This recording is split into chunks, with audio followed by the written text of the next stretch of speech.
ಘಟಾಭಿಷೇಕ ಇತ್ಯಾದಿ ಕಾರ್ಯಕ್ರಮಗಳನ್ನು ನಾವು ಮಾಡ್ತಾ ಹೋಗ್ತೇವೆ.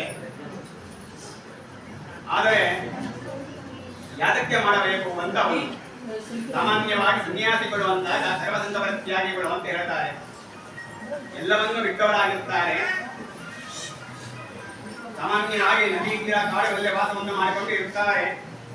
ಆದರೆ ಯಾಕೆ ಇವೆಲ್ಲ ನಾವು ಮಾಡಬೇಕು ಅಂತ ಆದರೆ ಯತಿರ್ಯತ್ರ ಗೃಹೇ ತತ್ರ ಭುಂಕ್ತೆ ಹರಿಸ್ವಯಂ, ಹರಿರ್ಯತ್ರ ಗೃಹೇ ಭುಂಕ್ತೆ ತತ್ರ ಭುಂಕ್ತೆ ಜಗತ್ಸ್ವಯಂ ಅಂತ ಹೇಳ್ತಾರೆ. ಎಲ್ಲಿ ಒಬ್ಬ ಸನ್ಯಾಸಿ ಭಿಕ್ಷೆಯನ್ನು ಸ್ವೀಕಾರ ಮಾಡುತ್ತಾರೆ ಅಲ್ಲಿ ಸ್ವತಃ ಭಗವಂತನೇ ಭಿಕ್ಷೆಯನ್ನು ಸ್ವೀಕಾರ ಮಾಡ್ತಾನೆ.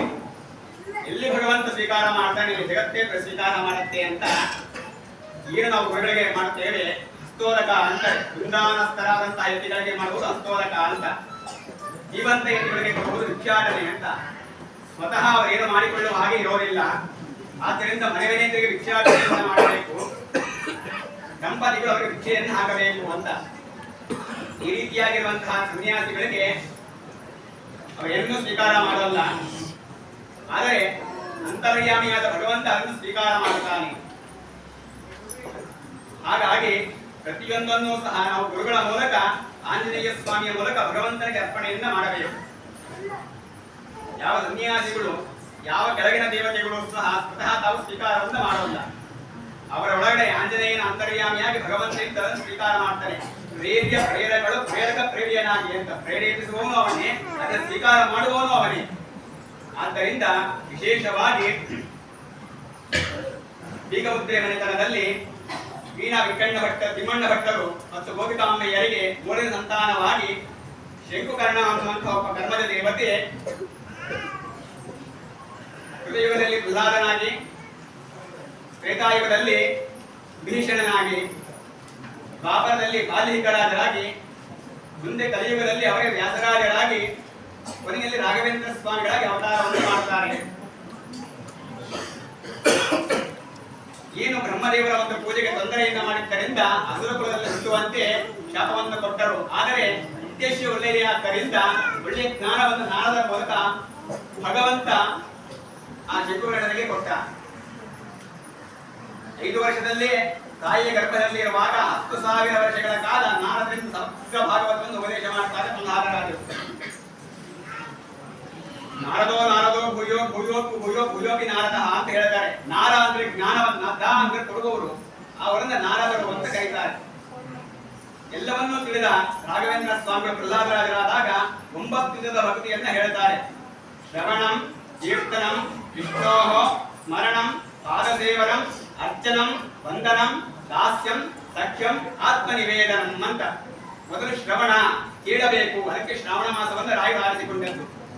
ಶ್ರಾವಣ ಮಾಸವನ್ನೇ ಆರಿಸಿಕೊಳ್ಳಲಿಕ್ಕೆ ಕಾರಣ ಶ್ರವಣ ಮಾಡುವ ಮಾಸ ಶ್ರಾವಣ ಮಾಸವಾದ್ದರಿಂದ ಪಾಂಚಭೌತಿಕವಾಗಿ ನಾವು ಏನೇನನ್ನ ಮಾಡ್ತೀವಿ ಅದೆಲ್ಲ ಭಗವಂತಕ್ಕೆ ಅರ್ಪಣೆಯಾಗಲಿ ಅಂತ ಆ ಶ್ರಾವಣ ಮಾಸವನ್ನು ಆಯ್ಕೆ ಮಾಡಿಕೊಂಡರು ರಾಯರು. ಮೊದಲು ಶ್ರವಣವನ್ನ ಮಾಡಿ, ಆಮೇಲೆ ಭಗವಂತನನ್ನು ಕುರಿತು ಹಾಡಬೇಕು, ಸ್ಮರಣೆಯನ್ನ ಮಾಡಬೇಕು, ಅವನ ಪಾದ ಸೇವೆಯನ್ನ ಮಾಡಬೇಕು, ಅವನನ್ನ ಅರ್ಚನೆಯನ್ನ ಮಾಡಬೇಕು, ಅವನಿಗೆ ನಮಸ್ಕಾರ ಮಾಡಬೇಕು, ಅವನ ಕೂಡ ಸ್ನೇಹಿತರಂತೆ ಇರಬೇಕು, ಕೊನೆಯಲ್ಲಿ ನಮ್ಮನ್ನ ನಾವು ಅವರಿಗೆ ಅರ್ಪಣೆಯನ್ನ ಮಾಡಿಕೊಳ್ಳಬೇಕು ಅಂತ ಹೇಳ್ತಾರೆ. ಈ ರೀತಿಯಾಗಿ 9 ವಿಧದ ಭಕ್ತಿಯನ್ನ ಹೇಳ್ತಾ ನಮಗೆ ಮುಂದೆ ಭೀಷಣನಾಗಿ ಅವತಾರವನ್ನ ಮಾಡಿ ಕೊನೆಯಲ್ಲಿ ಬಾಲಿಕರಾಜರಾಗಿ ಕೌರವರ ಪಕ್ಷ ಸೇರಿದ್ದರಿಂದ ಬಡತನವನ್ನು ಅನುಭವಿಸಬೇಕಾಗಿ ಬಂತು. ಕೆಟ್ಟವರ ಸಹವಾಸವನ್ನು ಮಾಡಿದ್ದರಿಂದ ಉದ್ದೇಶ ಒಳ್ಳೆಯದೇ, ನಮಗೆ ತುಂಬಾ ಪ್ರೀತಿಯಾಗಿರೋ ನಮ್ಮ ಎದುರಿಗೆ ಇರಬೇಕು. ಹಾಗೆ ಭೀಮಸೇನನ ಮೇಲೆ ಅತ್ಯಂತ ಪ್ರೀತಿ ಇತ್ತು ಬಾಲಿಕರಾಜರಿಗೆ. ಹಾಗೆ ಭೀಮಸೇನನ ಗದೆಯಿಂದ ಪ್ರಾಣವನ್ನ ಬಿಟ್ಟು ಭಗವಂತನ ಶ್ರೀಕೃಷ್ಣನ ಪಾದದಲ್ಲಿ ಮುಂದೆ ಅವರನ್ನು ಸೇವೆ ಮಾಡಬೇಕು ಅನ್ನೋ ಆಸೆ ತೀರಬೇಕು. ಅದಕ್ಕೋಸ್ಕರವಾಗಿ ಆ ರೀತಿಯಾಗಿ ಇತ್ತು. ಭೀಮಸೇನನ ಗದೆಯಿಂದ ಪ್ರಾಣವನ್ನ ಬಿಟ್ಟ ಬಾಲಿಕರಾಜರು ಮುಂದೆ ಮೈಸೂರಿನ ಹತ್ತಿರ ಬನ್ನೂರು ಅನ್ನೋ ಹುಟ್ಟುಹಳ್ಳಿಯಲ್ಲಿ ರಾಮಾಚಾರ್ಯರ ದಂಪತಿಗಳಿಗೆ ಮಗುವಾಗಿ ಅವತಾರವನ್ನು ಮಾಡ್ತಾರೆ. ಅದಾಗಲೇ ರಾಮಾಚಾರ್ಯರು ತೀರಿಕೊಂಡಿದ್ದರು. ಪತಿ ಸಹಗಮನ ಅಂತ ಒಂದು ಇತ್ತು. ಗಂಡ ಹತ್ರ ಹೆಣ್ಣು ಸಾಯಬೇಕು, ಅದಕ್ಕೆ ಯಾರು ಅಪ್ಪಣೆಯಿಂದ ಪಡೆಯಬೇಕು, ದೊಡ್ಡವರ ಅಪ್ಪಣೆಯನ್ನ, ಇಲ್ಲದ್ರೆ ಆತ್ಮಹತ್ಯೆ ಆಗತ್ತೆ. ಆ ರೀತಿಯಾಗಿ ಒಬ್ಬ ಸನ್ಯಾಸಿಗಳಿಂದ ಕೇಳಿದಾಗ ಸುಪುತ್ರವತಿ ಭವ ಅಂತ ಆಶೀರ್ವಾದವನ್ನು ಮಾಡ್ತಾರೆ. ಗಂಡನ ಇಲ್ಲ ಮಗು ಹೇಗೆ ಅಂತ ಹೇಳಿದಾಗ ಏನು ಆಗಲ್ಲ ಅಂತ ಆಶೀರ್ವಾದವನ್ನು ಮಾಡ್ತಾರೆ. ಸಾಕ್ಷಾತ್ ಸೂರ್ಯನೇ ರಾಮಾಯಣದಲ್ಲಿ ಸುಗ್ರೀವನಾಗಿ, ಮುಂದೆ ಮಹಾಭಾರತದಲ್ಲಿ ಕರ್ಣನಾಗಿ, ಅವರೇ ಬ್ರಹ್ಮಣ್ಯ ತೀರ್ಥರು ಅಂತ ಆಗಿ ಬಂದು ಅವರಿಗೆ ಆಶೀರ್ವಾದವನ್ನು ಮಾಡಿ ಗಂಗಾ ಸ್ನಾನವನ್ನು ಮಾಡಿಸ್ತಾರೆ. ಧೂಳಿಗೆ ತಾಗದಂತೆ ಬಂಗಾರದ ತಟ್ಟೆಯಲ್ಲಿ ಅವರನ್ನ ಬೆಳೆಸುತ್ತಾರೆ. ಅವರಿಗೆ ವ್ಯಾಸರಾಜರು ಅಂತ ನಾಮಕರಣವನ್ನ ಮಾಡಿ ಅವರ ತಮ್ಮಂದಿರೇ ಆದಂತಹ ಶ್ರೀಪಾದರಾಜರಲ್ಲಿಗೆ ಮುಳಿಬಾಗಿಲ ಮಠದಲ್ಲಿ ಇದೆ ಅವರ ವೃಂದಾವನ. ಧ್ರುವರಾಜರು ಅಂತ ಇವರ ಹೆಸರು. 7 ನಕ್ಷತ್ರಕ್ಕೆ ಒಡೆಯ ಇವರು. ಚೇಳಿನ ರೂಪದಲ್ಲಿ ಭಗವಂತ ಕಾಯ್ತಾ ಇರ್ತೀನಿ. ಚೇಳಿಂದ ಬಹಳ ಮುಳ್ಳಿಗೆ ಅಂತೆಲ್ಲ ಆಗಲೇ ಒಂದು ಲೋಕ ಇದೆ, ಅದೇ ಧ್ರುವಮಂಡಲ ಅಂತ. 27 ನಕ್ಷತ್ರಗಳು 12 ರಾಶಿಗಳು ಎಲ್ಲವೂ ಆ ಚೇಳಿನ ಸುತ್ತಾ ಇರುತ್ತೆ. ಶಿವಮಾರು ಭಗವಂತ ಅಂತ ಇವನನ್ನ. ಹಾಗೆ ಆ ಧ್ರುವರಾಜರು ಮತ್ತೆ ಶ್ರೀಪಾದರಾಜರಾಗಿ ಬರ್ತಾರೆ.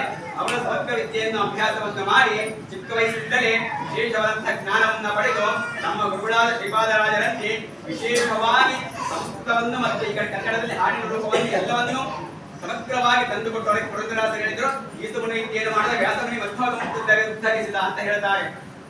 ಆ ರೀತಿಯಾಗಿ ಇಡೀ ನಮ್ಮ ದೇಶದಾದ್ಯಂತದಲ್ಲಿ 732 ಆಂಜನೇಯ ಸ್ವಾಮಿಯನ್ನು ಪ್ರತಿಷ್ಠೆ ಮಾಡಿದ್ದಾರೆ. ಈ ಗೌರಿಪುರವು ಸೇರಿದಂತೆ ಎಲ್ಲವೂ ಸಹ ವ್ಯಾಸರಾಜ ಪ್ರತಿಷ್ಠೆ ಮಾಡಿರುವಂತಹ ಆಂಜನೇಯ. 732 ಆಂಜನೇಯನ ಪ್ರತಿಷ್ಠೆಯನ್ನ ಮಾಡಿ ಬಳ್ಳಾರಿಯ ವೃಂದಾವನ ಅಂತ 9 ವೃಂದಾವನಗಳ ಮಧ್ಯದಲ್ಲಿ ಇದ್ದಾರೆ. 8 ವೃಂದಾವನಗಳ ಮಧ್ಯದಲ್ಲಿ. ಮುಂದೆ ಅವರೇ ದೀಗಪುತ್ರ ಮನೆಯಿಂದ ತಿಮ್ಮಣ್ಣ ಭಟ್ಟರಿಗೆ ಮೂಲ ಸಂತಾನವಾಗಿ ವೆಂಕಟನಾಥ ಅನ್ನುವ ಹೆಸರಿನಲ್ಲಿ ಅವತಾರವನ್ನು ಮಾಡಿ ಚಿಕ್ಕ ವಯಸ್ಸಿನಲ್ಲೇ ತಾಯಿ ತಂದೆಯರನ್ನ ಕಳೆದುಕೊಂಡು ತಮ್ಮ ಭಾವಂದಿರಾದ ಲಕ್ಷ್ಮೀ ನರಸಿಂಹಾಚಾರ್ಯರಲ್ಲಿ ಬೆಳೆದು ಅವರಲ್ಲೇ ವಿದ್ಯೆಯನ್ನು ಅಭ್ಯಾಸ ಮಾಡಿ ಹೆಚ್ಚಿನ ವಿದ್ಯೆಯಿಂದ ಗುರುಗಳ ಶ್ರೀಂದ್ರತೀರ್ಥರಲ್ಲಿ ಅಭ್ಯಾಸವನ್ನು ಮಾಡ್ತಾರೆ. ಏನು ಕೌರವ ಪಕ್ಷದಲ್ಲಿ ಇದ್ದರೋ ಅದಕ್ಕಾಗಿ ಅನೇಕ ಬಡತನವನ್ನು ಅನುಭವಿಸಿದ್ರು. ಆ ಬಡತನ ಎಲ್ಲವನ್ನು ಅನುಭವಿಸಿ ಮುಂದೆ ರಾಘವೇಂದ್ರ ಸ್ವಾಮಿ ಪೀಠಕ್ಕೆ ಬರ್ತಾರೆ. ಮೊನ್ನೆ ಅಷ್ಟೇ ವಿದ್ಯಾರ್ಥಿಗಳು 1ನೇ ತಾರೀಕು ಶ್ರೀಮಾದ ದಿನ ಬೆಳಿಗ್ಗೆ ಅವರ ಆಶ್ರಮ ಆಯಿತು. 403 ವರ್ಷಗಳು 404ನೇ ವರ್ಷ ಅವರು ಅವತಾರವನ್ನು ಮಾಡಿ 429 ವರ್ಷ ಮುಗಿದು 430ನೇ ವರ್ಷಕ್ಕೆ ಕಾಲಿಟ್ಟಿದ್ದಾರೆ.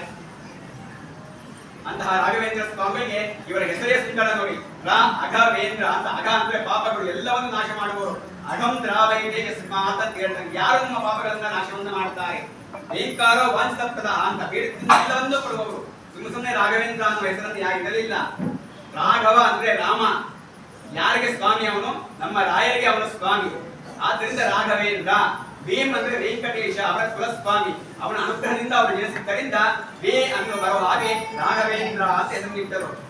ಈ ರೀತಿಯಾಗಿ ಈ ಭೂಲೋಕದಲ್ಲಿ ರಾಘವೇಂದ್ರ ತೀರ್ಥರಾಗಿ ಪ್ರಖ್ಯಾತಿಯನ್ನು ಪಡೆದ ರಾಘವೇಂದ್ರ ಸ್ವಾಮಿಗಳು. ಇವರನ್ನ ಮೀರಿಸಿದ ದೊಡ್ಡ ದೊಡ್ಡ ಗುರುಗಳಿದ್ದಾರೆ. ಇವರ ಕೆಳಗಡೆ ಒಬ್ಬರು ಗುರುಗಳು, ಅನೇಕ ಜನ ಗುರುಗಳಿದ್ದಾರೆ. ನಮ್ಮ ಮಂತ್ರಾಲಯದ ಪರಂಪರೆಯಲ್ಲೇ ಬರುತ್ತೆ. ಮಹಾರಾಷ್ಟ್ರದ ಕೋಡಿಯಲ್ಲಿ ವೃಂದಾವನದಲ್ಲಿ ರಾಯ ವೃಂದಾವನ ಇದೆ. ವೃಂದಾವನದ ಮೇಲೆ ಇನ್ನೊಂದು ವೃಂದಾವನ. ವರದೇಂದ್ರ ತೀರ್ಥರು ಅಂತ ಅವರ ಹೆಸರು. ಬೆಂಕಿಯವರು ರಾಯ ವೃಂದಾವನವರೆಗೂ ಯಾರು ಹೋಗ್ತಾ ಆಗ್ತಿರ್ಲಿಲ್ಲ ನಮಗೆ, ಅಷ್ಟು ಬೆಂಕಿ ಅಂತವರೆಲ್ಲರೂ ಇದ್ದಾರೆ. ಆದ್ರೆ ಎಲ್ಲರನ್ನೂ ಒಗ್ಗೂಡಿಸಿ ಭಗವಂತ ಇವರಲ್ಲಿ ಇಟ್ಟ. ಯಾಕೆ ಅಂದ್ರೆ ಅವರ ಕರ್ಮದ ದೇವತೆಗಳು ಅಂತಾರೆ. ಏನೇ ಒಂದು ಮಾಡಿದ್ರು ಸಹ ನಾವು ಈ ಭೂಲೋಕದಲ್ಲಿ ಮನುಷ್ಯರಾಗಿ ಹುಟ್ಟಿ ನಾವು ಮಾಡಿದ ಕರ್ಮವನ್ನು ಅನುಭವಿಸಲಿಕ್ಕೆ ಬೇಕು, ಯಾರು ಹೊರತಲ್ಲ. ಆದ್ದರಿಂದ ಅದನ್ನ ರಾಮನ ಸಾಮಾನ್ಯ ಮನುಷ್ಯರಂತೆ ನಡೆಸಿ ತೋರಿಸಿದ್ದಾನೆ. ಆ ರೀತಿಯಾಗಿ ಅನೇಕ ಬಡತನಗಳನ್ನು ಅನುಭವಿಸಿ ಮುಂದೆ ರಾಘವೇಂದ್ರ ಸ್ವಾಮಿಗಳಾಗಿ ವೆಂಕಣ್ಣ ಭಟ್ಟರಾಗಿ ಅನೇಕ ಬಡತನಗಳನ್ನು ಅನುಭವಿಸಿ ಮುಂದೆ ರಾಘವೇಂದ್ರ ಸ್ವಾಮಿ ಪೀಠಕ್ಕೆ ಬಂದರು. ಬಂದು ನಮಗೆ ಕರ್ಮಫಲವನ್ನ ಹೇಳ್ತಾ ಇದ್ದಾರೆ. ನಾವು ಏನೇನು ಕರ್ಮಗಳನ್ನ ಮಾಡ್ತೀವಲ್ಲ ಆ ಕರ್ಮಗಳನ್ನೆಲ್ಲ ಅನುಭವಿಸಿ ಅದನ್ನ ರಾಘವೇಂದ್ರ ಸ್ವಾಮಿಗಳ ಮೂಲಕವೇ ಸಮರ್ಪಣೆ ಮಾಡಬೇಕು. ಇನ್ನೊಬ್ಬ ನಮಗೆ ಇಲ್ಲ.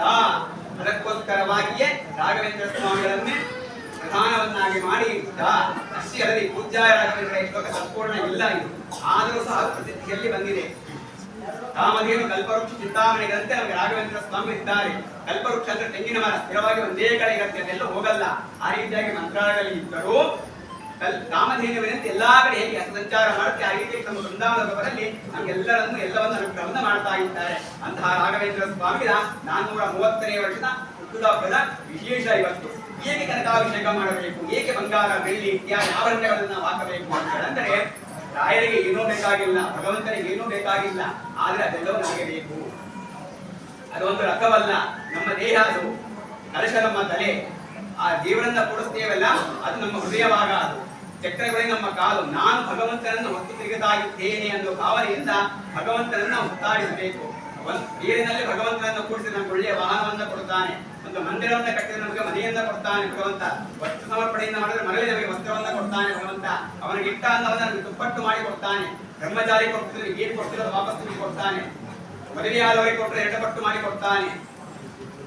ವಯಸ್ಸಾದವರು ಇವರನ್ನ ವಾನಪ್ರಸ್ಥಾಶ್ರಮಿಗಳು ಅಂತಾರೆ. ವಯಸ್ಸಾಗಿ ರಿಟೈರ್ಲೈಫ್ ಬಂದಿರ್ತಾರಲ್ಲ ಇವನ್ನ ವಾನಪ್ರಸ್ಥಾಶ್ರಮಿಗಳು ಅಂತಾರೆ. ಅವರಿಗೆ ಕೊಟ್ಟು 100 ಪಟ್ಟು ಮಾಡಿ ಕೊಡ್ತಾನೆ ಭಗವಂತ. ಸನ್ಯಾಸಿಗಳಿಗೆ ಕೊಟ್ರೆ ಅನಂತ ಮಾಡಿ ಕೊಡ್ತಾನೆ. ಲೆಕ್ಕವಿಲ್ಲದೆ ಕೊಡ್ತಾನೆ. ಇರೋದತ್ತ ಅಂತ. ಆದ್ದರಿಂದ ವಿಶೇಷವಾಗಿ ಯಾರು ಬಂಗಾರದ ನಾಣ್ಯಗಳಿಂದ ಬಂಗಾರದಲ್ಲಿ ವಿಶೇಷವಾಗಿ ಕಲಿ ಆವೇಶ ಇರುತ್ತೆ. ಯುಗ ಅವನದೇ. ಮಾಡಬಾರದ ಕೆಲಸಗಳನ್ನೇ ಮಾಡುವ ಹಾಗೆ ಮಾಡಿಸ್ತಾನೆ, ಕೆಟ್ಟ ಕೆಲಸಗಳನ್ನೇ ಮಾಡ್ತಾ ಕೆಟ್ಟದ್ದನ್ನೇ ಯೋಚನೆ ಮಾಡ್ತಾ ಕೆಟ್ಟದಾನೆ ಎಲ್ಲಿ ಹೋಗ್ತಾ ಯಾಕೆ ಮಾಡಬೇಕು, ಯಾಕೆ ಕುಳಿತರಬೇಕು, ಯಾಕೆ ದೇವರಿಗೆ ಕೆಟ್ಟದ್ದು ಮಾಡೋದು ಎಷ್ಟೋ ಜನ ಚೆನ್ನಾಗಿದ್ದಾರಲ್ಲ, ನಾವ್ಯಾಕೆ ದೇವರು ಸುತ್ತಬೇಕು, ನಮ್ಮ ರಾಯರು ಏನ್ ಮಾಡೋದು, ದೇವರು ಏನ್ ಮಾಡೋದು, ಕಲ್ಲು ಏನೂ ಇಲ್ಲ, ಈ ರೀತಿಯಾಗಿ ನಾವು ಏನೋ ಚಟಪಟಾಯಿಸ್ತೀವಲ್ಲ ಅವೆಲ್ಲವೂ ಕಲಿ ಪ್ರವೇಶದಿಂದ ಆಗುವಂತಹದ್ದು. ಆ ಕಲಿಬಾಧೆಯಿಂದ ನಮ್ಮನ್ನ ಮುಕ್ತಗೊಳಿಸ್ತಾ ನಮ್ಮ ವಂಶವನ್ನ ಅಭಿವೃದ್ಧಿ ಮಾಡ್ತಾ ನಮಗೆ ಸಂತಾನ ಸಂಪತ್ತು ಆಯುಷ್ಯ ಆರೋಗ್ಯ ಐಶ್ವರ್ಯ ಧನ ಕನಕ ವಸ್ತು ವಾಹನ ಈ ನೀನು ಬಿಡುತ್ತೆ ಅಂತ ಕೊಡುವುದಕ್ಕೋಸ್ಕರವಾಗಿ ಕನಕಾಭಿಷೇಕ ಅಂತ ಮಾಡ್ತಾರೆ. ಕನಕ ಅಂದ್ರೆ ಭಗವಂತನ ಹೆಸರು. ಇದು ಬಂಗಾರದ ಶರೀರದಿಂದ ಭಗವಂತ ಕೂಡಿದ್ದಾನೆ ಅಂತಹ ಅವನಿಗೆ ಪ್ರಿಯವಾದಂತಹ ಅವನ ಹೆಸರಿಂದ ಕೂಡಿದಂತಹ ಆ ಬಂಗಾರದ ನಾಣ್ಯಗಳನ್ನ ಮಾಡಿ ರಾಘವೇಂದ್ರ ಸ್ವಾಮಿಗಳಿಗೆ ಅಭಿಷೇಕವನ್ನು ಮಾಡಿದರೆ ವಿಶೇಷವಾಗಿ ನಮಗೆ ಸಪ್ತಜನ್ಮ ವಿಪ್ರೋ ಧನಾಢ್ಯ ವೇದ ಪಾರಗ ಅಂತ ಋಗ್ವೇದದಲ್ಲಿ ಹೇಳ್ತಾರೆ. 7 ಜನ್ಮದಲ್ಲಿ ಆಗರ್ಭ ಶ್ರೀಮಂತಿಕೆಯಿಂದ ಕೊಡುವುದರಲ್ಲಿ ವೇದ ಅಧಿಕಾರವನ್ನು ನಮಗೆ ಭಗವಂತ ಕೊಡ್ತಾನೆ. ಅದಕ್ಕೋಸ್ಕರವಾಗಿ ಈ ಕಲಿಯುಗದಲ್ಲಿ 4,32,000 ವರ್ಷ ಕಲಿಯುಗಕ್ಕೆ ಆಯುಷ್ಯವಿದೆ. ಈ 5,000 ವರ್ಷ ಕಳೆದಿದೆ, ಇನ್ನು 4,27,000 ವರ್ಷ ಬಾಕಿ ಇದೆ. ಈ 5,000 ವರ್ಷ ಕಲಿಯುಗದಲ್ಲಿ ಏನೆಲ್ಲ ಅನಾಹುತಗಳಾಗಿವೆ ನಾವು ನೋಡ್ತಾ ಇದ್ದೇವೆ. ಇನ್ನು ಏನೇನಾಗುವುದು ಊಹೆಯನ್ನು ಮಾಡಿಕೊಳ್ಳಿ. ಆದ್ರಿಂದ ಇಂತಹ ಪರ್ವಕಾಲ ಅಂತ ಕರೀತಾರೆ. ಪರ್ವಕಾಲ ಅಂದ್ರೆ ದೊಡ್ಡವರ ಆರಾಧನೆ, ಅವರು ವೃಂದಾವನಾದ ದಿನ, ಅವರ ಹುಟ್ಟಿದಬ್ಬದ ದಿನ, ಈ ರೀತಿಯಾಗಿ ಅವರ ಪುರಸ್ಕಾರವನ್ನು ನಾವು ಮಾಡಿಕೊಂಡು ಇದನ್ನೇ ನಮಗೆ ಮಾಡಲಿಕ್ಕೆ ಆಗೋಲ್ಲ. ನಾನಾ ತರದ ಕೆಲಸ ಕಾರ್ಯಗಳಿರುತ್ತೆ. ವರ್ಷದಲ್ಲಿ ಒಂದು ದಿನವಾದರೂ ನಾವು ವಿಶೇಷವಾಗಿ ಈ ರೀತಿಯಾಗಿ ಅಭಿಷೇಕಾದಿಗಳನ್ನ ಮಾಡೋದ್ರಿಂದ ವಿಶೇಷವಾದಂತಹ ಸಂಪತ್ತು ನಮಗೆ ಭಗವಂತ ಕೊಡ್ತಾನೆ, ಜ್ಞಾನವನ್ನ ಕೊಡ್ತಾನೆ. ಬರೀ ಭಕ್ತಿ ಇದ್ರೆ ಸಾಕು, ಜ್ಞಾನ ಮತ್ತು ವೈರಾಗ್ಯ ಎರಡೂ ಬೇಕು. ಜ್ಞಾನ ಭಕ್ತಿ ವೈರಾಗ್ಯ. ಬರೀ ಭಕ್ತಿ ಒಂದೇ ಭಗವಂತ ಸ್ವೀಕಾರ ಮಾಡಕ್ಕೆ ಗುರುಗಳ ಆರಾಧನೆ 3 ದಿನ ಮಾಡೋದು. ಪೂರ್ವಾರಾಧನೆ, ಮಧ್ಯಾರಾಧನೆ, ಉತ್ತರಾರಾಧನೆ. ಜ್ಞಾನ ಭಕ್ತಿ ವೈರಾಗ್ಯ. ಈ ಜ್ಞಾನ ವೈರಾಗ್ಯ ಕುಟುಂಬಕ್ಕೆ ಬರೋಲ್ಲ ನಮಗೆ. ಅವೆರಡರಿಂದ ಶ್ರೇಷ್ಠ ಭಕ್ತಿಯೇ ನಮಗೆ ಬೇಕು. ಅದನ್ನು ಕೊಡುವವರೇ ರಾಘವೇಂದ್ರ ಸ್ವಾಮಿಗಳು. 3 ರೀತಿಯ ತಾಪಗಳನ್ನು ನಿವಾರಣೆ ಮಾಡ್ತಾರೆ. ಆಧ್ಯಾತ್ಮಿಕ ಅಂದ್ರೆ ಮನುಷ್ಯರಿಂದ ಬರುವಂತಹದ್ದು, ಆದಿ ಭೌತಿಕ ಪ್ರಕೃತಿಯಿಂದ ಬರುವಂತಹದ್ದು, ಆದಿ ದೈವಿಕ ದೇವತೆಗಳಿಂದ ಬರುವಂತಹದ್ದು. ಸರ್ಪದೋಷ, ರಾಹುಕೇತು ದೋಷ, ಶನಿ ದೋಷ ಹೇಳ್ತೀವಿ. ಎಲ್ಲಾ ದೋಷ ನಿವಾರಣೆಯನ್ನ ಮಾಡಿ ಮನುಷ್ಯ ಜನ್ಮವನ್ನು ಸಾರ್ಥಕ ಮಾಡಿಕೊಂಡು ಕೊಟ್ಟಿದ್ದಕ್ಕೆ ಭಗವಂತ ಕೊಟ್ಟಿದ್ದಕ್ಕೆ ಏನು ಮಾಡಿ ಅಂತ ನಾಳೆ ಯಾವ ಪ್ರಶ್ನೆ ಮಾಡಿದರೆ ನಾವು ಉತ್ತರ ಕೊಡೋದಕ್ಕಾಗಿ ನಮ್ಗೆ ಏನಾದ್ರು ಒಂದು ಬೇಕಲ್ವಾ. ಅದಕ್ಕೋಸ್ಕರವಾಗಿ ವಿಶೇಷವಾಗಿ ರಾಘವೇಂದ್ರ ಸ್ವಾಮಿಗಳ ಆರಾಧನೆಯನ್ನ ಮಾಡಬೇಕು. ಈ 3 ರೀತಿ ಹಿಂಸೆಗಳನ್ನು ಪರಿಹಾರ ಮಾಡೋ ರಾಘವೇಂದ್ರ ಸ್ವಾಮಿಗಳೊಬ್ಬರೇ. ರಾಯರಿದ್ದಾರೆ ಭಯಬೇಕೆ, ರಾಯರೇ ಮನದೈವ, ರಾಯರೇ ಮನದೈವ, ರಾಯರಿಲ್ಲದೆ ಇಲ್ಲ, ಶ್ರೀ ಮೂಲರಾಮ ಬಲ್ಲ ಅಂತ ಹೇಳ್ತಾರೆ. ಆದ್ದರಿಂದ ಅಂತಹ ರಾಘವೇಂದ್ರ ಸ್ವಾಮಿಗೆ ನಾವು ಎಷ್ಟು ಅದು ಬಂಗಾರ ನಾಣ್ಯದಿಂದ ಅಭಿಷೇಕವನ್ನು ಮಾಡಬೇಕು. ಬೆಳ್ಳಿ, ಬಂಗಾರ, ನವರತ್ನಗಳು, ಮುತ್ತು, ಹವಳ, ಮಾಣಿಕ್ಯ, ಮರಕತ, ವಜ್ರ, ವೈರೂಪ್ಯ, ಪಚ್ಚೆ ಈ ರೀತಿ ಇನ್ನು ಅನೇಕ ಹೇಳ್ತಾರೆ. ಅಷ್ಟೆಲ್ಲ ನಮಗೆ ಆಗದೇ ಇದ್ದರೂ ಸಹ ಬಂಗಾರದ ನಾಣ್ಯಗಳನ್ನು ಮಾಡಿ ಅಭಿಷೇಕವನ್ನು ಮಾಡಿಸಬೇಕು ಅಂತ ಶಾಸ್ತ್ರ ಹೇಳ್ತೀವಿ. ಎಷ್ಟು ನಾವು ಬಂಗಾರ ನಾಣ್ಯಗಳಿಂದ ಅಭಿಷೇಕಾದಿಗಳನ್ನ ಮಾಡ್ತೀವಿ ಅಷ್ಟು ನಮ್ಮ ಮನೆ ಬೆಳಗ್ಗೆ ಬಾಳಿ ಬರುತ್ತೆ. ಆದ್ದರಿಂದ ವಿಶೇಷವಾಗಿ ರಾಘವೇಂದ್ರ ಸ್ವಾಮಿಗಳಿಗೆ ನಾವು ಕನಕಾಭಿಷೇಕವನ್ನು ಮಾಡ್ತೇವೆ. ಕನಕಾಭಿಷೇಕ ಅಂತ ಕರೀತಾರೆ. ಪ್ರತಿಯೊಂದು ರಾಘವೇಂದ್ರ ಸ್ವಾಮಿ ಮಠಕ್ಕೆ ಹೋಗಿ ನೀವು ಕನಕಾಭಿಷೇಕ ಅಂತ ಇದ್ದೇ ಇರುತ್ತೆ. ಕನಕಾಭಿಷೇಕ ಮಾಡಿಸಲೇಬೇಕು ಅಂತ ಶಾಸ್ತ್ರದಲ್ಲಿ ಇದೆ. ಅವರು ಹೇಳಿಕೊಳ್ತಾರೆ, ಯಾರ್ಯಾರು ಕನಕಾಭಿಷೇಕವನ್ನು ಮಾಡಿಸ್ತಾರೆ ಅವರ ಮನೆಯಲ್ಲಿ ನಾನೇ ಸಹ ವಾಸ ಮಾಡುತ್ತೇನೆ ಅಂತ ಹೇಳಿಕೊಳ್ತಾರೆ. ರಾಘವೇಂದ್ರ ಇದರಲ್ಲಿ ಅವರ ಸೋದರರಿಂದ ಹೇಳ್ತಾರೆ ಈ ಮಾತನ್ನ. ಇಡೀ ರಾಘವೇಂದ್ರ ಅಂದ್ರೆ ರಾಯರ ಚರಿತ್ರೆಯಿಂದ ಬರೀತಾರೆ. ಅವರು ಬರೆಯುವಾಗ ಅಲ್ಲಿ ಹೇಳಿಕೊಳ್ತಾರೆ. ಅವರು ಯಾರು ಕನಕಾಭಿಷೇಕವನ್ನು ರಾಯರಿಗೆ ಮಾಡಿಸ್ತಾರೆ, ಯಾರ್ಯಾರು ಮಾಡ್ತಾರೆ, ಕುಲ ಮತ ಜಾತಿ ಗಂಡು ಹೆಣ್ಣು ಭೇದ ಭಾವವಿಲ್ಲದೆ ಮುಕ್ತವಾಗಿ ಯಾರ್ಯಾರು ಮಾಡಿಸ್ತಾರೆ ಸ್ವತಃ ರಾಯರೇ ಅವರ ಮನೆಯಲ್ಲಿ ಗೆಲ್ಲಿರುತ್ತಾರೆ ಅಂತ ಪ್ರತ್ಯಕ್ಷವಾಗಿ ರಾಯರು ಮಾತಾಡಿಸ್ತಾರೆ ಅಂತ ಹೇಳ್ತಾರೆ. ಅಷ್ಟು ಶಕ್ತಿ ಕನಕಾಭಿಷೇಕಕ್ಕೆ ಇದೆ. ಆದ್ರಿಂದ ನಮ್ಮ ಕೈಲಾದಷ್ಟು ಕನಕಾಭಿಷೇಕಕ್ಕೆ ಆ ನಾಣ್ಯಕ್ಕೆ ಬೇಕಾದಂತಹ ವೆಚ್ಚವನ್ನ ನಮ್ಮ ಕೈಲಿ ಆದಷ್ಟು ಯಥಾಶಕ್ತಿ ಒಂದು ನಾಣ್ಯ ಎಷ್ಟಾಗಬಹುದು ಅಷ್ಟನ್ನ ನಾವು ಕೊಟ್ಟು ನಮಗೆ ಬೇಕಾದಂತಹ ನಾವು ಹುಟ್ಟಿದಪ್ಪನಿಂದಲೋ ಮದುವೆ ಆದದಿಂದವೋ ಮನೆ ಕಟ್ಟಿದರಿಂದವೋ ಇನ್ನೊಂದು ಮತ್ತೊಂದು ಇಂತಹ ದಿನಗಳನ್ನು ನಾವು ಪುರಸ್ಕರಿಸಿಕೊಂಡು ವಿಶೇಷವಾಗಿ ಮಠಮಾನ್ಯಾದಿಗಳಲ್ಲಿ ನಾವು ಮಾಡಿಕೊಳ್ಳೋದ್ರಿಂದ ಅನೇಕ ರೀತಿಯ ಸಂಪತ್ತುಗಳನ್ನು, ಐಶ್ವರ್ಯವನ್ನು, ಆರೋಗ್ಯವನ್ನು ನಮಗೆ ಭಗವಂತ ರಾಯರ ಮೂಲಕ ಕೊಡ್ತಾನೆ. ರಾಯರಿಂದ ಭಗವಂತ ಅನುಗ್ರಹವನ್ನು ಮಾಡೋದೇ ಇಲ್ಲ. ಯಾಕಂದ್ರೆ ಪ್ರಹ್ಲಾದನಾದಾಗ ನರಸಿಂಹಸ್ವಾಮಿ ಕೇಳ್ತಾನೆ, ನೀನು ಸಹವಾಸನೆ ಬೇಡ ಅಂತ ಪ್ರಹ್ಲಾದರಾಜ ಅಷ್ಟೇಗೆ ಬರಬೇಡ ಹೊರಟೋಗು ಅಂತ. ನಾನೊಬ್ಬನೇ ಬರಲ್ಲ, ಎಲ್ಲರನ್ನೂ ಕರ್ಕೊಂಡು ಬರುವಂತ ಅಂತ. ನಾನೊಬ್ಬ ಮಾತ್ರ ಯಾವತ್ತೂ ನಾನು ಬರೋಲ್ಲ ಅಂತ. ನೀನು ಬಂದ್ರೆ ಬಾ ಅಂದ್ರೆ ನಾನು ಬರದೇ ಇಲ್ಲ ಹೋಗು ಅಂತ. 3 ಅವತಾರಗಳಲ್ಲಿ ಪ್ರಹ್ಲಾದರಾಜರಾಗಿ, ವ್ಯಾಸರಾಜರಾಗಿ, ರಾಘವೇಂದ್ರ ಸ್ವಾಮಿಗಳಾಗಿ ಸುಧಾಂತ ಅಂತ ಗ್ರಂಥ ಬರೆದ್ರು, ಅದಕ್ಕೆ ಚಂದ್ರಿಕಾಂತ ಗ್ರಂಥ ಬರೆದ್ರು, ಅದಕ್ಕೆ ಪರಿಮಳಾಂತ ಗ್ರಂಥವನ್ನು ಬರೆದ್ರು. ಬರೆದು ನಮ್ಮನ್ನು ಉದ್ಧಾರ ಮಾಡಲಿಕ್ಕೋಸ್ಕರವಾಗಿ ರಾಘವೇಂದ್ರ ಸ್ವಾಮಿಗಳಾಗಿ ಇಲ್ಲಿ ನೆಲೆ ನಿಂತಿದ್ದಾರೆ. ಆದ್ರಿಂದ ಅಂತಹ ರಾಘವೇಂದ್ರ ಸ್ವಾಮಿಗಳಿಗೆ ಯಾರು ಕನಕಾಭಿಷೇಕವನ್ನು ಮಾಡುತ್ತಾರೆ ಮತ್ತು ಅದಕ್ಕೆ ಬೇಕಾದಂತಹ ನಾಣ್ಯಗಳು ಅವಶ್ಯಕತೆ ಇದೆ. ನಮಗೆ ಬಂಗಾರದ ನಾಣ್ಯಗಳು ನಮಗೆ ಬೇಕು. ನಿಮ್ಮ ಕೈಲಾದಷ್ಟು ಇಷ್ಟಿಷ್ಟೇ ಅಂತ ನಾವು ನಿಗದಿ ಯಾರಿಗೂ ಮಾಡಿಲ್ಲ. ನಿಮ್ಮ ಶಕ್ತಿಯಾನುಸಾರ ಬಂಗಾರದ ನಾಣ್ಯವನ್ನು ಮಾಡೋದಕ್ಕೆ ಎಲ್ಲರೂ ಕೈ ಜೋಡಿಸಿ 108 ನಾಣ್ಯಗಳಾಗಬೇಕು. 108 ನಾಣ್ಯಗಳಾಗಬೇಕು. ಆ ರೀತಿಯಾಗಿ ಎಲ್ಲರೂ ಮುಕ್ತವಾಗಿ ಸಹಕರಿಸಿ ಆ 108 ಕಾಯಿಗಳಾಗಬೇಕು. ಪ್ರತಿ ವರ್ಷ ಎಲ್ಲರೂ ಸೇರಿ ಈ ಕನಕಾಭಿಷೇಕವನ್ನು ಮಾಡಬೇಕು. ಅದರಲ್ಲಿ ಎಲ್ಲರೂ ಭಾಗಿಗಳಾಗಬೇಕು ಅಂತ ಶ್ರೀಮಠದ ಪರವಾಗಿ ಎಲ್ಲರಲ್ಲೂ ಕಳಕಳಿಯಿಂದ ಪ್ರಾರ್ಥನೆಯನ್ನು ಮಾಡಿಕೊಳ್ತಾ ಇದ್ದೇನೆ.